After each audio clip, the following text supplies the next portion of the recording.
जय हिंद दोस्तों। बहुत बहुत स्वागत करता हूं आप सभी का अपने यूट्यूब चैनल टेक स्टडी पे। दोस्तों, बिहार बीएड एंट्रेंस एग्जाम 2022 का कल एलएम के ऑफिशियली वेबसाइट पे आंसर की को जारी किया गया। दोस्तों, उस आंसर की में बहुत सारी गलतियां हैं। आप सभी के बहुत सारे कमेंट भी आ रहे हैं, मैंने भी कई क्वेश्चन चेक किए हैं, उसमें बहुत सारी गलतियाँ हैं। और एलएम ने एक नोटिस डाला है कि अगर आपको आंसर की में कहीं भी गलतियाँ लगती है तो आप उस पर चैलेंज कर सकते हैं। यानी आपको चैलेंज करने के लिए आज से लेकर कल तक समय है। यानी कि आखिरी तिथि जो रखी गई है वह 8 जुलाई रखी गई है। 8 जुलाई तक आप इस पे कंप्लेन कर सकते हैं। तो दोस्तों, कंप्लेन कैसे करना है, इसका सही स्टेप क्या होने वाला है, मैं आपको इस वीडियो के माध्यम से बताने वाला हूं, इसलिए वीडियो को आप लास्ट तक जरूर देखें। वीडियो शुरू करने से पहले मैं आपसे एक छोटा सा रिक्वेस्ट करना चाहूँगा कि आप अभी तक हमारे चैनल पर नए हैं तो हमारे चैनल को सब्सक्राइब कर लीजिए और बेल आइकन को दबा दीजिए ताकि ऐसे ही लेटेस्ट वीडियो मिलता रहे। दोस्तों, अगर आपको कोई भी इन्फॉर्मेशन चाहिए बिहार बीएड से तो हमारे टेलीग्राम चैनल के साथ जुड़ जाइए, जिसका लिंक मैं आपको वीडियो के डिस्क्रिप्शन में दे दूंगा। आप उसको ज्वाइन कर लीजिएगा तो कोई भी वीडियो होगी उसका नोटिफिकेशन सबसे पहले आपको उस ग्रुप में मिल जाएगा। साथ ही मुझे आप इंस्टाग्राम पे फॉलो कर लीजिएगा, उसका भी लिंक आपको वीडियो के डिस्क्रिप्शन में मिलेगा ताकि कोई भी प्रॉब्लम हो तो आप मुझसे डायरेक्ट वहाँ पर बात कर सकते हैं। तो चलिए दोस्तों, यहाँ पर मैं आपको क्वेश्चन पेपर दिखाता हूँ। जैसा आप क्वेश्चन पेपर देख रहे हैं तो इसमें बहुत सारी गलतियाँ हैं। अभी मैं सारी गलतियों पर बात नहीं करूँगा, आपको जो भी गलतियाँ लगता है इसमें उसके लिए क्या करना होगा वो स्टेप मैं आपको बताने वाला हूँ। चलिए, हालांकि इसमें हम सेट ए की बात करते हैं। ये मेरा सेट ए है, आप लोग का अलग अलग सेट हो सकता है, आपके पास जो भी क्वेश्चन पेपर है उसका। चलिए, हम इसमें बात करेंगे हिंदी में। तो हिंदी में जो क्वेश्चन नंबर आप 24 देख रहे हैं और क्वेश्चन नंबर जो आप 25 देख रहे हैं, इसमें मुझे एरर नजर आ रहा है। इसमें पूरी तरह से गलतियाँ है। जैसा कि देखेंगे कि निराधार का जो सही संधि विच्छेद होना चाहिए वो होना चाहिए इसका आंसर विसर्ग संधि होना चाहिए, क्योंकि निराधार में विसर्ग संधि है और इसका संधि विच्छेद भी होता है कि नि धन आधार होता है और ये विसर्ग संधि होता है। लेकिन जो एलएम ने आंसर की जारी किया उसमें इसने स्वर संधि बताया है। ठीक है, वही सेकंड क्वेश्चन देखिए, ज्ञानोदय है तो ज्ञानोदय में सही इसका आंसर होना चाहिए था विसर्ग संधि। ठीक है, लेकिन यहाँ पे इन्होंने दिया है यहाँ पे स्वर संधि। ज्ञानोदय में गुण संधि होता है। ठीक है, ज्ञान धन उदय होता है, तो इसमें आंसर की इन्होंने गलत दिया। हो सकता है कि ए का सी दे दिया हो, सी का दे दिया हो लिखते समय, तो यही इसमें एरर है। और भी बहुत सारे क्वेश्चन है जहाँ पे एरर है। तो अब आपको करना क्या है, जब तक आप लोग यहाँ पे कंप्लेंट नहीं करेंगे एलएम सुनने वाला नहीं है। और इन्होंने एक क्या कंडीशन लगाया है आइए दिखाते हैं। दोस्तों, जब आप इसके ऑफिशियल वेबसाइट पे आएंगे तो यहाँ पे आपको एक नोटिफिकेशन दिखने को मिलेगा कि उत्तर कुंजी पर आपत्ति सूचना। देखो यहाँ पे कैसे आप इस पर आपत्ति सूचना कर सकते हैं, इसको देखो। आप देखिए यहाँ लिखा हुआ कि 6/7/2022 को आयोजित बीएड एवं शिक्षा शास्त्री प्रवेश परीक्षा सीईटी बीएड 2022 के अभ्यर्थियों को सूचित किया जाता है कि उक्त परीक्षा का उत्तर कुंजी अपलोड कर दिया गया है। यदि किसी अभ्यर्थी को उत्तर कुंजी पर कोई आपत्ति है तो वे दिनांक 8/7/2022 को मध्य रात्रि 11:59 और 59 सेकेंड तक ईमेल आईडी जो यहाँ पे दिया हुआ है इस ईमेल आईडी पे उनको साक्ष्य सहित भेजना है। ठीक है, इसके बाद यदि समय सीमा के बाद भेजे गए आपत्ति पर कोई भी विचार नहीं किया जाएगा। इसके बाद अगर आप ईमेल करते हैं तो फिर आप पे कोई भी विचार नहीं किया जाएगा।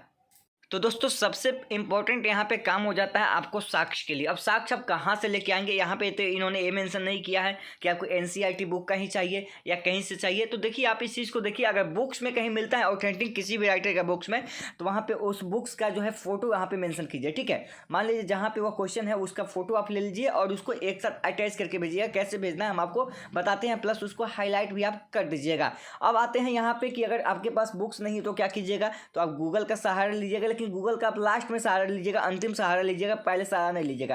पहले किसी बुक्स में देखिए उस आंसर को, अगर उसका ऑथेंटिक आंसर जो है किसी बुक्स में मिलता है तो आपका बुक्स का ही वहाँ पे मान्य होगा। ठीक है, एक साथ जब सभी आंसर जाएंगे वहाँ पे तो उसका ही मान्य होगा, क्योंकि पिछली बार भी ऐसा ही हुआ था। गलत आंसर को एलएम ने क्या किया था, सही नहीं किया था, जो था वैसा ही उन्होंने छोड़ दिया था। उन्होंने कहा था कि इसका मतलब हमें प्रूफ चाहिए था, बुक्स के अकॉर्डिंग वो मिला नहीं।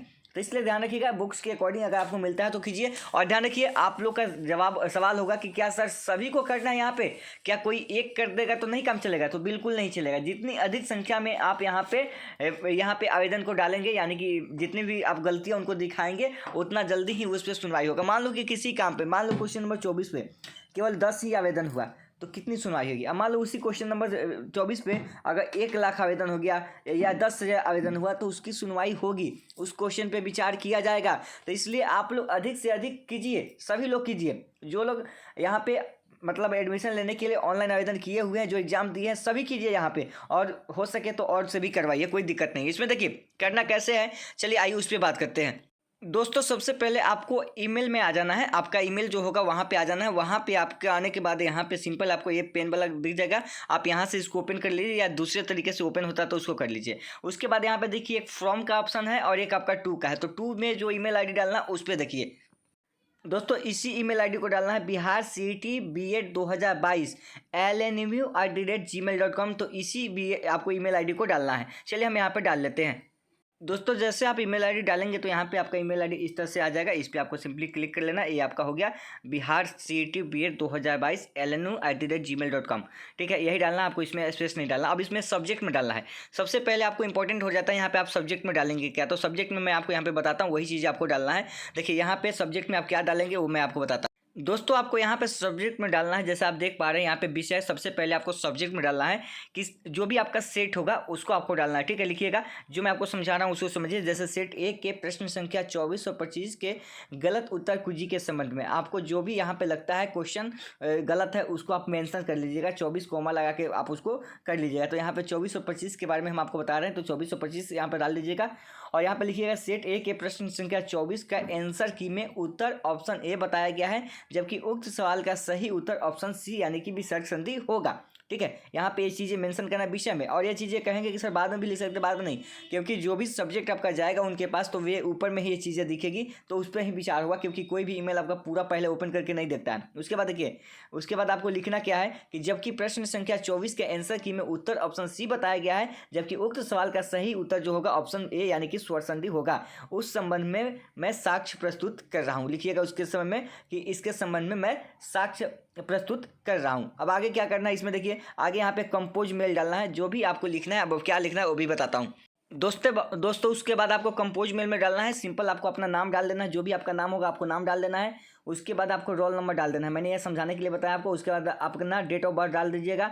फिर फादर्स नेम अपना डाल दीजिएगा। और सेट जो भी आपके पास क्वेश्चन पेपर होगा, जिस सेट से आप कंप्लेंट कर रहे हैं उस सेट का नंबर आप डाल दीजिएगा यहाँ पे। फिर नीचे लिखिएगा महोदय, सविनय निवेदन यह है कि दिनांक 6/7/2022 को एलन ने आधिकारिक आंसर की जारी किया है, जिसमें सेट ए के प्रश्न संख्या 24 और 25 का आंसर की गलत बताया गया है। और यहाँ पे लिखिएगा सेट ए में प्रश्न संख्या 24 का आधिकारिक आंसर की में उत्तर ए बताया गया है, जबकि उक्त सवाल का सही उत्तर क्या होगा ऑप्शन सी यानी कि विसर्ग संधि होगा। ये चीज़ें आपको मेंशन कर देना है। जो भी क्वेश्चन होगा उसके अकॉर्डिंग, सभी में यही नहीं मेंशन करना है, जो क्वेश्चन होगा उसके अकॉर्डिंग।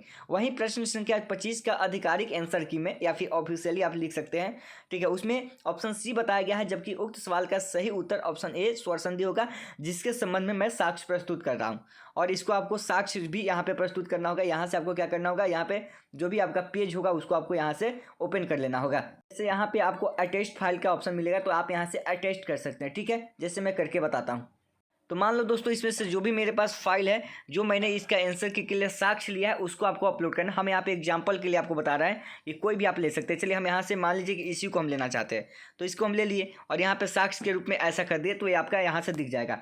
और जो आपका आंसर जो होगा इसमें पहले ही आप हाईलाइट कर लीजिएगा। मान लीजिए कि आपको आंसर लगता है कि यह है, प्रूफ आंसर ये है, तो इस पर आप हाईलाइट ऐसे कर दीजिएगा ताकि उनको दिखे कि इस क्वेश्चन का आंसर ए होगा। तो इसको अटैच कर लेना है, फाइल को इस साथ में अटैच कर लेना है। और सिंपली क्या करना है, सिंपली आपको इस पर यहाँ पे जो देख पा रहे हैं इस पर आपको सिंपली क्लिक कर देना है, तो आपका फॉरवर्ड हो जाएगा, यानी कि वहाँ पे चला जाएगा। तो चलिए हम यहाँ पे करके आपको बताते हैं। दोस्तों जैसा आप यहाँ पे देखेंगे तो यहाँ पे ईमेल सेंड हो चुका है। मैं एक बार फ़ोन को रोटेट करके दिखाना आपको चाहता हूँ। जैसे आप यहाँ पे देखेंगे तो यहाँ पे सारी चीज़ें आपकी मेंशन है। ये आपको कहाँ पे लिखना है, ये आपको ऊपर में लिखना है। ठीक है, अभी मैंने इसको पूरी तरीके से सेंड नहीं किया, मैं आपको यहाँ पे रोटेट करके दिखाता हूँ ताकि आप कैसे लिख पाएंगे। यहाँ पे फिर से देख लीजिए कि सेट ए के प्रश्न संख्या 24 और 25 के गलत उत्तर कुंजी के संबंध में, और यहाँ पे ये चीज़ लिख दीजिएगा। और जबकि यहाँ पे आपको चीज़ें मेंशन करनी है। ठीक है, ये सभी चीज़ें आपको मेंशन करनी है जो मैंने आपको बताया है। और इसमें आप एक साक्ष्य जरूर यहाँ पे अपलोड कीजिएगा। मान लीजिए आपको बुक्स नहीं मिलता है, कोशिश कीजिए नहीं मिलता है, तो उसके बाद आपको कहीं से भी गूगल से ही कहीं न कहीं का सहारा लेके आपको एक प्रूफ के रूप में भेजना होगा। जैसा कि दोस्तों इसमें देख रहे हैं कि मान लीजिए जो भी आपका साक्ष्य होगा उसको क्या कीजिएगा, यहाँ पे आप हाईलाइट जरूर कर दीजिएगा। यहाँ पे आपको हाईलाइट का ऑप्शन दिख जाएगा, यहाँ पे आपको हाईलाइट कर देना है जहाँ पे आपका आंसर है। मान लीजिए जहाँ पे आपका विसर्ग संधि लिखा हुआ है वहीं पे आपको मेन पॉइंट पे आपको हाईलाइट करके और इसको सिंपली जो है भेज देना है। ठीक है, जैसे भेज दीजिएगा तो आप लोग के जो भी आंसर की होंगे उसको देखा जाएगा, उसी के आधार पर आपका मार्क्स भी यहाँ पे चेंज होगा, यानी कि ऑफिशियली आंसर की फिर से जारी होगा। और उसमें अगर कोई देखिए इधर होगा तो वहाँ पर समस्या का समाधान होगा। तो इसलिए 1-2 लोगों से नहीं होने वाला है, इसलिए आप लोग अधिक से अधिक संख्या में यहाँ पर करने का प्रयास कीजिए। दोस्तों जैसा आप यहाँ पे देखिए, हमने लास्ट में आपको यहाँ पे गूगल का ही करके दिखा दिया है। तो आप लास्ट ऑप्शन पे गूगल पे जाइएगा, पहले आप बुक्स को खोजिए, अगर बुक्स नहीं मिलता है तो लास्ट में आप जाइएगा, उसके बाद सिंपली आपको यहाँ पे सेंड कर देना है। जैसे सेंड कीजिएगा तो यहाँ से आपका चला गया और यहाँ पे देखिए साक्ष्य के रूप में आपका ये चीज़ें हो गया यहाँ पे हाईलाइट पे। जैसे आप इसको ओपन करेंगे तो यहाँ पे आपको हाईलाइट भी दिख जाएगा। ऐसे आपको हाईलाइट करना है जहाँ पे इसका आंसर सही दिया हो, जो आप जिस पे चैलेंज कर रहे हैं, तो इस तरीके से आपको करना है। तो फाइनली आप यहाँ पे देख लीजिए कि क्या क्या लिखना है, आप इसका स्क्रीनशॉट ले लीजिए और इसी के आधार पे आप इसको जो है लिख के और यहाँ पे मैसेज कीजिए। ठीक है, तो यहाँ पे सारी चीज़ें जो है मेंशन की गई है, आप इसको जरूर से एक बार ध्यान में रख लीजिएगा। और ऊपर में जो लिखा हुआ है इसको भी आप ध्यान से रखिएगा, क्योंकि ऊपर में जो आप सब्जेक्ट सेंड करेंगे ना, वो सबसे हाईलाइट ऊपर में चला जाएगा और उसी के आधार पे आपका ईमेल जो है यहाँ पे चेक किया जाएगा। तो उम्मीद करते हैं दोस्तों वीडियो पसंद आई होगी, तो वीडियो को लाइक कीजिएगा और वीडियो को अधिक से अधिक शेयर कीजिएगा, ताकि और स्टूडेंट के पास पहुँचे। जितने अधिक स्टूडेंट के पास पहुँचेंगे, जितने अच्छे स्टूडेंट यहाँ पे अधिक से अधिक यहाँ पे क्या करेंगे, कंप्लेन करेंगे। ठीक है, और सही तरीके से कंप्लेन करेंगे, उनकी ही कंप्लेन का सुनवाई होगा और फ़ायदा सबको होगा। अगर एक एक नंबर, दो दो नंबर आपका बढ़ता है तो फ़ायदा आपके लिए भी है। तो मिलते हैं नेक्स्ट वीडियो में। जय हिंद।